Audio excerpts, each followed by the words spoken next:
Parece, né? Parece. Ó, mais dois.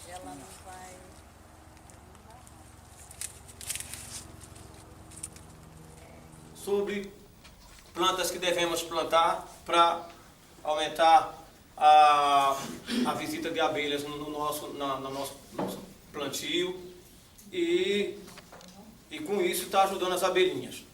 Essa semana nós vamos falar sobre o que não plantar. O que não plantar é bem complexo o assunto e é um assunto que exige muita pesquisa e pesquisa no Brasil. Bom, infelizmente o negócio está complicado cada vez mais. Vocês viram, agora o governo cortou 40% da verba para pesquisa. Então é o seguinte... Tem que pagar muito. Pois é. E nós vamos entrar um pouco também aqui num assunto meio polêmico, que é a questão do exótico. E exótico quando você se refere a um país como o Brasil, você falar de exótico, você tem que ter uma certa cautela. Porque se você for tirar o que não é exótico nesse país, vai ficar só alguns índios que não foram civilizados ainda, entre aspas, porque na verdade eles são mais civilizados do que a gente, se bobear. E isso, Orlando Vilas Boas já falava já há muito tempo atrás. Tá? Então assim, eu elenquei umas quatro plantas que fazem mal para as abelhas. Umas já têm estudos científicos e outras ainda estão meio em especulação. Então vamos ver se a coisa vai chegar. Duas delas estão espalhadas, proliferou nas cidades, porque as prefeituras tomaram elas como plantas ornamentais, plantas que devem ser plantadas para a arborização das cidades. Isso é complicado, porque não se tem um estudo para ver o impacto dessas plantas. Na realidade, a sociedade ela vê a situação muito pela beleza. Isso é muito bom, beleza é maravilhoso. O poeta já falava já que beleza é fundamental, eu concordo, mas o problema é o seguinte, é que às vezes nós temos que ter muito cuidado com o belo e ordinário. Sabe? Às vezes nós pegamos uma maçã linda e maravilhosa e temos aquela outra meio feiosa, toda meio enrucada. Aquela maçã bonita, linda e maravilhosa, para chegar naquele ponto ela comeu muito veneno. A outra, nem tanto. Então assim, vamos começar pela espatódia. A espatódia está espalhada por aí pela cidade. Antes de começar o assunto em si, eu queria passar um pensamento meu aqui, depois vocês vão entender o porquê desse pensamento. Toda vitória recompensa a luta, mas nem toda luta recompensa a vitória. Pelo que nós que gostamos de abelha, ou nós que temos esse contato com o meio ambiente, estamos lutando. Qual é a luta que nós estamos travando? Tá? Então, a espatódia. A espatódia ela tem em duas cores. É uma planta exótica, veio da África. E tudo que é da África, pelo clima, se adapta muito bem no nosso clima. Quando temos, está na faixa do globo terrestre. Então, ela existe nas cores vermelha e amarela. Chega a porte de 25, 30 metros. Depende muito do terreno. Pode ser até que em alguns casos, a mais ou a menos. Qual é o problema dela? Ela produz muito néctar. Só que esse néctar é presente de grego. Então a abelha morre, quando ela não morre, dentro da afogada no néctar da planta, ela morre depois intoxicada. Aí tem umas pesquisas na internet, que quando você joga na internet é meio complicado, tem às vezes uns engraçadinhos, gosta de bater de frente. Ah não, mas ela só vai produzir essa toxina de acordo com o solo, então isso, aquilo. Bom, é só, a análise de solo é um negócio complicado. Nós fazemos uma plantação enorme, para despender de valores, para fazer uma análise de solo, é difícil para caramba, imagina para plantar uma árvore exótica. Então assim, ela tem uma beleza muito grande, é formidável, ela flora muito. Você pode ver, por exemplo, eu vim aqui aqui próximo da Imigrante, você já tem um pé grande.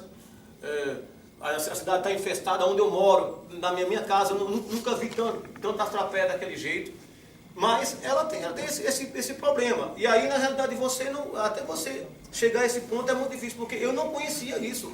Na frente das minhas abelhas, da minha melípera, que eu tenho uma criação das cutelares, que é a sul-nordestina, minha mãe, encantada com a flor, opa, vamos trazer a...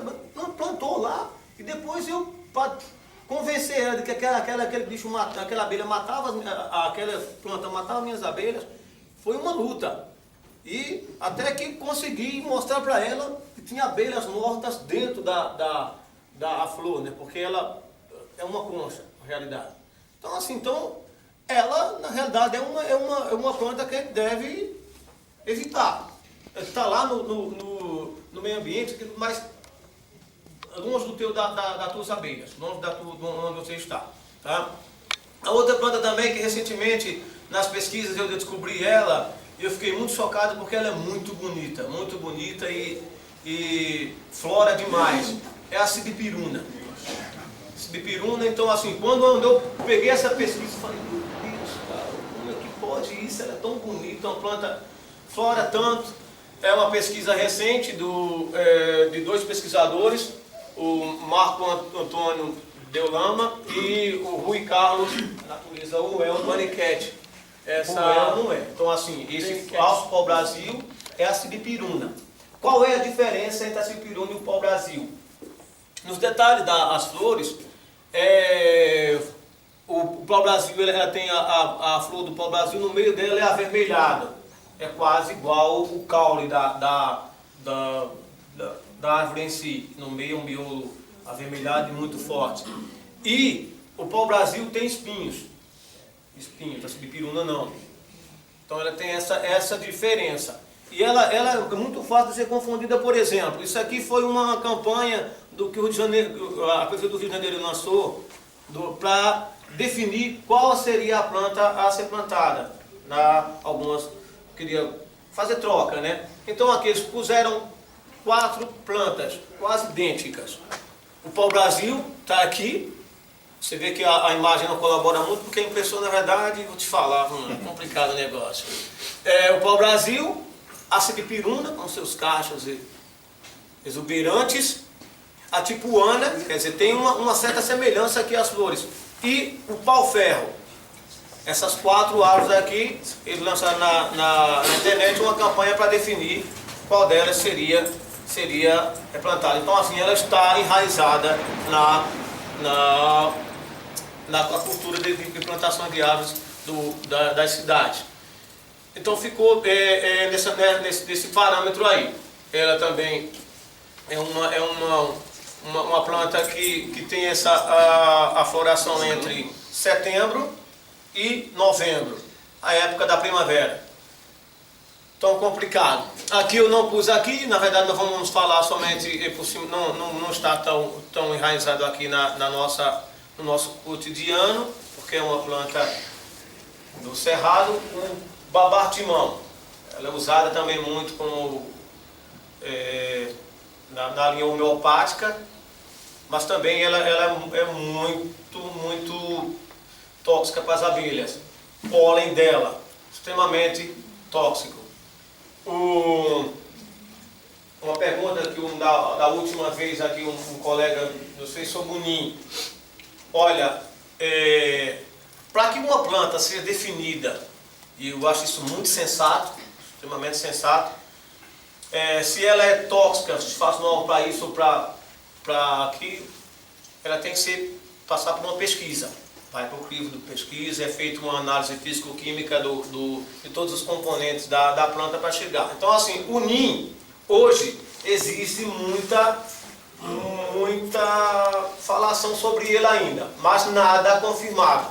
Tem um vídeo na internet de um vereador do município do Ceará, em que ele filmou abelhas mortas debaixo de um pé de ninho. Ele tem uma floração muito grande, também não é brasileiro, é indiano. Ele não é nativo, e tem ainda pesquisas. Eu acho que tem pesquisa em andamento ainda sobre isso. Então não posso aqui chegar a falar, olha, faça isso. O que eu posso fazer é o seguinte: desse tipo de planta, evite. Eu divulguei uma lista aqui com 30 plantas melíferas brasileiras, sabe, nativas. De um colega meu que é biólogo, que trabalha a vida inteira com isso, está quase se aposentando em Itu, tem um projeto chamado Arboriza Itu, então acho que o Vigílio disponibilizou na internet 30 plantas. Então assim, diante dessas 30 plantas nativas, caramba, será que não tem alguma que você se adeque, que não faça mal para as abelhas, para o meio ambiente? Quando você trabalha com a abelha, todo mundo sai ganhando com isso, com a natureza em si, trabalha de forma positiva. Então assim, o NIM é uma dessas plantas. A outra é também muito polêmica também, é a moringa oleífera. Então a coisa é complicada, porque também ela tem muitos benefícios, todo mundo sabe disso, mas estão levantando rumores de que ela prejudica abelhas. Então isso também é outro ponto a ser estudado e ter cautela com relação à plantação dessas plantas, se você prioriza, claro, a questão das tuas abelhas ali no teu pomar, né? A polinização das abelhas no teu pomar, depende muito disso. Agora, então nós citamos aqui a espatódia, a cipipiruna, o babartimão, o NIM e a moringa oleífera. Todas essas plantas, pessoal, elas podem fazer mal para abelhas. Umas já foram comprovadas e outras não. Porém, eu sempre falo o seguinte para as pessoas sobre alimentação e paladar. Eu sempre falo que não existe comida ruim. Existem pessoas com pouca fome. Então veja, se a abelha, se ela tem um pasto farto, ela tem bastante abundância de alimentação, ela é sábia. Ela não vai para esse tipo de planta. Na realidade, a natureza não vai fazer nada assim de forma sem ter um porquê. Agora, quando ela está passando fome, está em necessidade, ela vai para cima disso aqui. Por exemplo, o babartimão é na região do Cerrado. O Cerrado lá tem época do ano que chega a umidade do ar 20, até menos. Então assim, as plantas sentem dificuldade para isso, cessa a produção de flores, e aí ela vai para cima do babartimão. E aí colhe o pólen, leva para a colmeia, mata a colmeia inteira. Então assim, isso daqui na realidade é somente a ponta do iceberg, né? Porque o mais prejudicial de tudo isso, na realidade, são os agrotóxicos. Mas isso é um outro caso e o assunto é longo, a coisa é bem mais aprofundada. Então, o certo seria o seguinte: a princípio evita essas plantinhas, as plantas que têm esse potencial, e mantém as outras que podem fazer essa simbiose, essa mistura com aquilo que você almeja, que é a produção, a polinização, e aquilo que as tuas abelhas querem, que é se alimentar bem e dar continuidade à geração dela, à espécie dela. Tá? Então, eu pus esse pensamento aqui, porque na realidade é o seguinte: no mundo das abelhas, da criação de abelhas, dos criadores de abelha, existe uma polêmica muito grande que eu nunca concordei com isso. Meliponicultor jogando contra apicultor, apicultor jogando contra meliponicultor. Então assim, o cara vai assistir uma palestra de meliponicultura, o cara chega lá e fala: olha, precisa exterminar todas as aves porque ela tira a alimentação das nativas, biriri, bororó, aquela coisa toda. Então, assim, fica lutando por uma coisa que não vale a pena. Você quer uma luta que vale a pena, sabe, uma recompensa, uma vitória que vai realmente recompensar a tua luta? Então, luta para tirar essas plantas das cidades, para substituir. Porque quando é na natureza, no campo em si, ela tem outras opções. Mas as abelhas que vêm para a cidade, ela vem para a cidade não é porque ela gosta de carro, gosta de poluição, não. É porque, na realidade, já não tem mais espaço fora da cidade. Porque a monocultura, principalmente, tomou conta de todos os recantos de vegetação que tem. Então, vem para a cidade e, quando chega aqui, encontra essas plantas. Então, assim, não fique perdendo tempo. Eu até, você que dá curso, alguma coisa, faz isso, não fique perdendo tempo, sabe, querendo jogar criadores de apis contra criadores de meliponas e vice-versa. Para mim é o seguinte, quem gosta de abelha, ponto. O que ele vai criar vai depender do espaço que ele tem e como ele tem.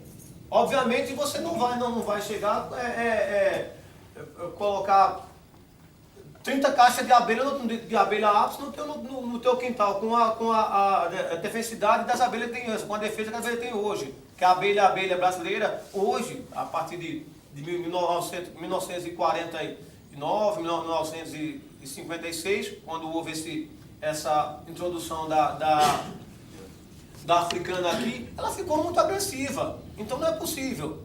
Agora, deixe quem tem capacidade de fazer isso criar. Toca o barco, então não fica assim jogando. Eu detesto esse tipo de coisa. Eu vou assim, escuto nas palestras, eu fico lá, na verdade, senão não vai se expor e bater de frente com as pessoas. Mas não faz isso, porque existe hoje um mercado para isso, o mundo precisa, o Brasil é pífio a produção de mel aqui no Brasil, porque um país de dimensões continentais produz 50 toneladas de mel por ano, enquanto a Argentina, com um terço do nosso país, produz 90, 80 mil toneladas de mel. Então, assim, é pífio isso, mas que é necessário que se tenha a produção de mel.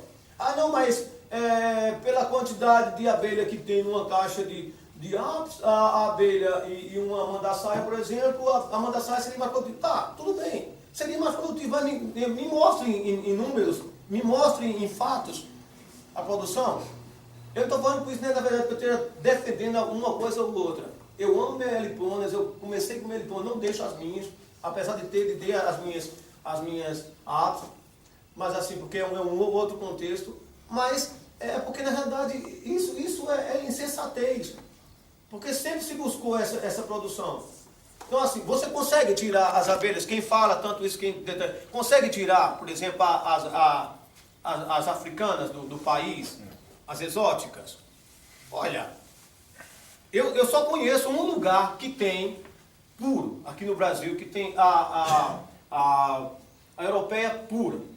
É em Fernando de Noronha, que tem um colega meu chamado Lula do Mel, que é um biólogo de Caruaru. Ele começou um projeto há mais de 30 anos atrás, lá em Noronha, 500 quilômetros de Recife e 375 de Natal. Então lá tem realmente a europeia pura. Conseguiu lá chegar, mas há muitas custas, porque chegou uma bióloga lá e queria tirar tudo que não era nativo. E a briga foi feia até que no final da palavra ele chegou e falou: doutora, a senhora quer tirar as abelhas? Tira as abelhas daqui. Agora, nem a senhora deveria estar aqui. Pronto. Aí matou a charada. Tá? Aqui nas Américas, na América do Sul, o único lugar que a africana não chegou é no Chile, que ela não conseguiu transpor a Cordilheira dos Andes. No continente em si, em 1990 ela chegou nos Estados Unidos. Desde 1990 está nos Estados Unidos. Então, assim, ela não é extremamente produtiva, essa abelha. Eu acho que, na realidade, por exemplo, a Argentina ela não vai muito, porque a africana não vai muito em regiões muito frias. Agora, eu acho que, por exemplo, as associações deveriam rever essa questão ali, porque bate tanto na tecla de que a abelha africana é produtiva, isso aqui ela não é produtiva. A europeia é mais produtiva do que ela em números, você pode ver. E até biologicamente se falando, a europeia é maior. Então, se ela é maior, ela tem uma capacidade de coletar maior quantidade de néctar. Mas, estive essa semana no apiário com um colega meu e fiquei feliz. porque eu vejo que aos pouquinhos parece que a africana está diminuindo a incidência dela. Porque a gente já vê por exemplo, o que acontece? Quando a caixa está muito agressiva, que existem quatro níveis que é definido a agressão da abelha africana. Então, o apicultor consciente, ele troca essa rainha, uma mais mansa, para tentar, então assim, com isso está conseguindo já diminuir mais essa agressividade da abelha. Então aos pouquinhos está chegando e futuramente talvez o país se enquadre mais nesse nível, tá? Então assim, ficaria, para mim ficaria esse apelo. Não lute por coisa que não vale a pena. Não lute, porque você vai estar dando murro em ponta de faca. Então, está difícil. Quando o clima está difícil, o ano está difícil para todo mundo. É para os seres humanos, é para as abelhas. Você viu, 2015, nossa, a escassez de água. É um ano péssimo. Então, assim, tem muita abelha? Muita abelha significa muita polinização. Então, plante mais. Está difícil, não tem flor, plante mais flor. Plante mais árvores, para trazer mais. Se você entrar na página do meu Facebook, lá vai estar na página principal, assim, eu tenho 2 ambientes. Um ambiente bem bonitinho, todo portado, bem regado, aquela coisa bem métrica. E o outro lado, aquela bagunça. Sabe, árvore com... Mas esse lado de cá você não vê vida. Esse lado de cá você tem pássaro, tem abelhas, tem tudo isso aqui. Isso aqui é a natureza. Às vezes, nós queremos adequar a natureza a nós. E tem um pensamento de um francês, eu não lembro o nome dele agora, mas ele fala o seguinte: para você dominar a natureza, você precisa primeiro conhecer ela. Então você conhece ela e aí você começa a se adequar àquilo ali e trabalhar junto. Porque eu nunca vi até hoje ninguém que trabalhasse em conjunto com a natureza para sair perdendo. Nunca vi, tá? Então fica mais ou menos esse aí o recado, sabe? E aqui, na verdade, até um conselho e um pedido. Acho que todo mundo precisa se unir, quem gosta de abelha de natureza precisa se unir para buscar leis de proteção, porque é meio complicado ainda a questão de lei, a gente pode até falar. Pois não, senhora? Por acaso eu já iria comentar isso. Você citou lei, eu quero aproveitar o ensejo. Eu me coloco à disposição e eu acho que é interessante nós lutarmos para criar um projeto-lei. Eu tenho muito acesso à Câmara Municipal, inclusive vereadores do Partido Verde, e Gilberto Natalini, que é médico, é um apaixonado pela natureza. Ele está no meu Face e ele posta direto plantações. O hobby dele é cuidar de mudas, de plantas na chácara, sítio, eu não sei se é fazenda, não importa. Tem o Aboane também, o Trípoli, e eu tenho acesso a vários outros, porque eu já lutei sozinha e consegui sozinha, exercendo o poder de cidadania que todos temos, criar um projeto-lei, que é lei municipal, para mudar a educação de toda a cidade de São Paulo. Então, eu me coloco à disposição e eu acho que a gente tem que se unir, porque aí depois tem as votações em todas as comissões, são 5 comissões dentro da Câmara, para que a gente consiga um PL, que é o projeto-lei, para que depois vire lei, aproveitar a receptividade desse novo prefeito, que é óbvio que ele está querendo também vender uma boa imagem, ele está fazendo um exercício da função de uma maneira gloriosa, com maestria, de grande importância, e a gente conseguir criar esse projeto para que haja um critério na hora de fazer esse tipo de plantações, né, de árvores, porque há tempos atrás a prefeitura plantou ficus nas calçadas, e o ficus, eu soube casualmente num sítio de um tio meu, ele é da família da figueira silvestre, e a figueira silvestre ela vai enraizando, procurando umidade, é o que o ficus faz, e vai detonando as antigas manilhas, os encanamentos. Eu tenho dó de pessoas que têm ficus na calçada, porque aquilo vai atravessando, acaba com tudo. A piscina do sítio do meu tio tem ondulações terríveis por causa de uma figueira a 200 metros. E ele não conseguia mais tirar a figueira dali. Então isso, a prefeitura já passou por essa experiência. A gente já não vê mais plantação de ficus por aí. Não deu certo. Então, a gente não consegue combater o mal. Mas qual que é a postura? Introduzir o bem, uma quantidade bem grandiosa, para que essas abelhas tenham esse alimento. E eu acho que a gente pode sim, e consegue, com força e acompanhando semanalmente, mensalmente, quinzenalmente, que seja, para que não fique engavetado esse projeto, levar esse projeto, provar a importância, para que a gente plante essas árvores que criem um critério de revitalização da nossa cidade. Eu acho que vai ser uma ideia muito boa e eles precisam, os vereadores estão lá para nos servir. Eles precisam de ideias boas, porque o que não falta é incompetência ali dentro. Verdade. E se você leva uma boa ideia para um cara que quer se promover, ele vai lutar por você. E eles têm os associados deles de outros partidos. E bem ou mal, quando a gente bate panela lá dentro, a gente acaba ficando conhecida. E você tem que ir com assertividade, participar das audiências públicas e lutar, insistir, porque existe aquele show de vaidade.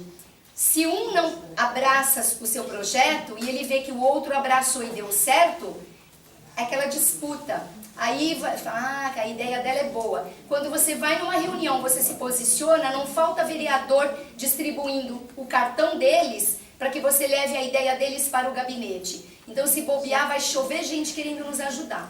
Eu acho que a gente tem que se unir e fazer criar esse projeto-lei, porque havendo alimento para essas abelhas, elas não vão, a sabedoria da natureza, elas não vão buscar esse pólen. Então vai buscar o pólen correto para elas, porque eu nem sabia que eu iria estar aqui hoje, não sabia que haveria essa palestra sobre a abelha, mas eu já havia visto essa postagem da importância dessa coisa horrível que está acontecendo, né? Da morte das abelhas e da importância delas para o ecossistema. Então acho que a gente tem que se unir e criar esse projeto-lei para que vire lei e que seja cumprida. E só complementando, aproveitando inclusive que agora parece que temos um prefeito voltado para esse tipo de situação, Mas é muito mais consciente. Isso é o que eu estou falando. Consciente. E o Gilberto Natalini, além de ser médico, e ele gosta muito desse tipo de pesquisa, ele é bem receptivo, ele se candidatou a governador. Então já é um cara respeitado. A gente tem que lutar pelos nossos direitos. No mínimo, o não a gente tem. Mas eu tenho certeza que se a gente levar um PL desse, vai sim cair como uma luva na mão desse prefeito. Como é o nome da senhora? Conceição.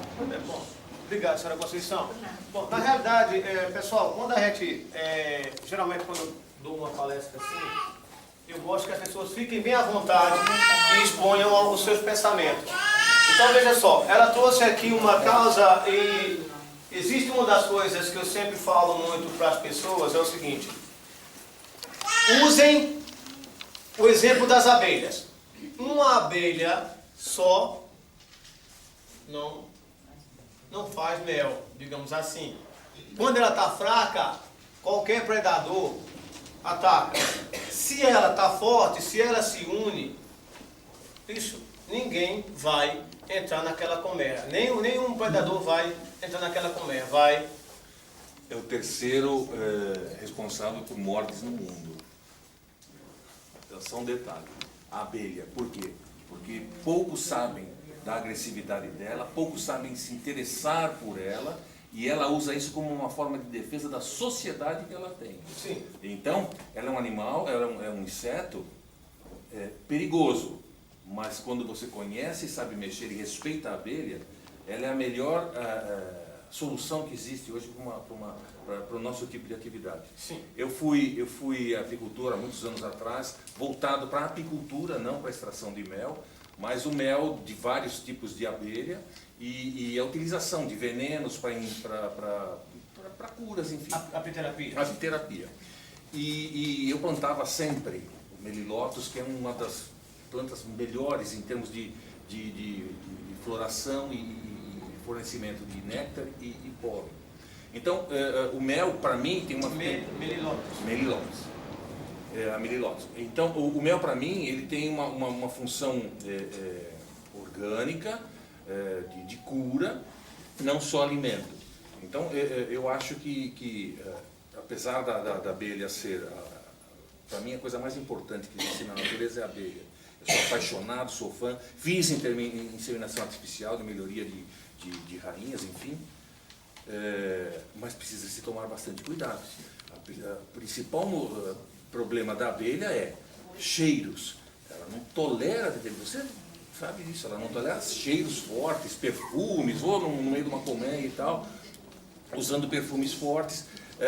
Ela ataca animais que cheiram, se estiverem perto, enfim. Então é um inseto, na minha opinião, sagrado, mas temos que tomar cuidado com ela também. Eu uso abelha até hoje, quando eu encontro alguma, para algumas luxações, algumas dores específicas, eu acabo utilizando uma ou outra que eu consigo no meu quintal. Então eu faço questão de plantar tudo que é possível que eu tenha visita de abelhas, tanto as melíponas quanto as aves. Então, eu acho fundamental também levantar esse ponto. E gostaria de saber se você tem conhecimento, deve ter, mas não sei se está atualizado, em relação a uma experiência que está sendo feita na Ilha de Vitória, aqui no litoral sudeste, da criação daquelas abelhas gigantes, que ela está na ilha justamente para evitar o contato com a natureza aqui, para evitar o que aconteceu com a africana. Você tem contar, eu fiquei sabendo disso já na década de 70, dessa experiência dessa abelha gigante. Ela era daquela parte Filipinas. Eles têm até um ritual de subir na montanha para bater no cacho, e aquelas abelhas gigantescas saem picando todo mundo e tal, uma coisa absurda. Você tem notícia se ainda existe essa abelha gigante? Olha, eu não tenho muito sobre essa abelha aí. Nós vamos entrar aqui, tem um módulo que eu estou preparando agora, vai ser sobre espécies e caças as caças das abelhas, né? Mas sobre a abelha, essa abelha gigante, o que eu conheço é o vespão asiático. Eu acho que é o mesmo. Esse vespão asiático, ele é complicado. Ele é a abelha. Está considerado como o animal mais perigoso do mundo. O ferrão dela tem meio centímetro. Isso, ela mesma. Ela quando não mata, ela aleja. E ela mata assim de forma... Ela tem cerca de quase o que? Eu acho que uns 15 ela é 3 ou 4 vezes maior. Maior. Ela pega a ápice, eu vi uma reportagem, ela pega a ápice, ela... De uma só, ela já corta a cabeça dela, várias assim, um monte assim. Então, assim, essa é uma abelha, chama-se vespa asiática. Ela é um problema sério, essa abelha. Então, assim, eu não até agora não chega a produzir mel essa vespa? Toda abelha produz mel como um alimento para ela. Então, assim, e para as crias dela, né? Então, ela produz. Mas o problema é que, na realidade, ela é muito venenosa e muito perigosa. E tem casos de pessoas que foi rápido o socorro, mas como foi na parte inferior, ficou paralisado o corpo dele. Ele conseguiu sobreviver, mas ficou paralisado. Cristóvão, para que trazem casal dessas abelhas no Brasil? Não dá para entender. Para que isso? Não dá para Somam o entender. quê? O que são? Nada. Entendo essas coisas no Brasil, não tem pé e cabeça. Não tem Trazem sentido. problema para cá, já não chega o que nós já temos no verdade. Brasil. Eu não entendo essas coisas, não entra no meu cérebro. Não consigo entender. Não entra, não tem lugar para me entender isso. Eu não entendo essas coisas. Que nem isso, outros assuntos também. Eu não entendo. Eu não sei, não tenho nem o que comentar com uma coisa dessa. Entendeu? Não tem pé e cabeça. Que lamentável. É só isso. E ela tem enxame também grande também? Sim. O que o mestre falou, se ela está naquela região do planeta, ela tem um predador para ela lá. Lá, aqui Controla não. lá. Se traz para cá, ela vai Outro deitar. ambiente, porque Ela está à vontade para expandir e fazer as estágio. coisas de Brasil, sabe? Essas coisas de Brasil. Quando traz essas coisas para cá, a gente abre tem uma pé e porta cabeça. para se proliferar sem controle. Então, assim, como é o meu nome, senhor? Ismael. Obrigado, senhor Ismael. Na realidade, Sérgio, isso tem coisas que você...